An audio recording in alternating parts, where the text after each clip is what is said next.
اللہم صلی علی محمد و آل محمد۔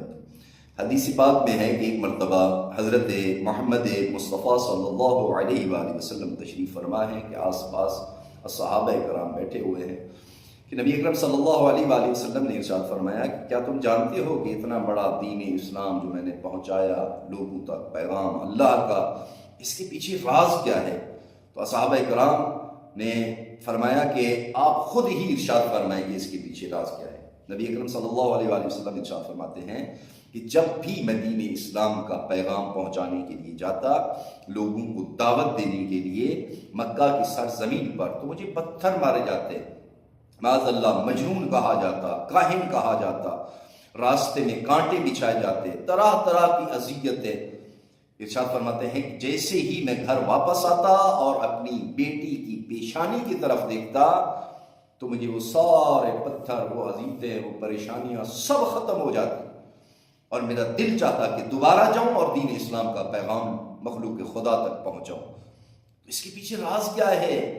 علماء لکھتے ہیں کہ رسول اکرم صلی اللہ علیہ وآلہ وسلم اپنی بیٹی کی پیشانی میں 9 اماموں کا نور دیکھتے تھے، اور ایسے گویا کہ وہ 9 امام سلطان الانبیاء سے گفتگو کر رہے ہیں اور کہہ رہے ہیں کہ نانا جان آپ جائیں، آپ دین اسلام کی تبلیغ کریں، انہیں پہنچائیں، انہیں پھیلائیں۔ فرمایا اس کو بچانے کے لیے ہم امام آ رہے ہیں، جہاں تک بھی مشکلات ہوئیں، جیسے آپ مشکلات کا مقابلہ کر رہے ہیں، وہ ارشاد فرماتے ہیں وہ 9 نور کہ ہم بھی ان مشکلات کا مقابلہ کریں گے، ان کے لیے ہر میدان میں آنے کے لیے تیار ہیں، حتیٰ کہ کربلا جانا پڑے تب بھی ہم جائیں گے، جس قسم کی بھی مشکل ہوئی تو ہم اس کو اٹھانے کے لیے تیار ہیں، اس کا مقابلہ کرنے کے لیے تیار ہیں۔ یہی وجہ ہے کہ نبی اکرم صلی اللہ علیہ وآلہ وسلم ارشاد فرما رہے ہیں کہ اتنا بڑا کام میں نے اکیلے کیا،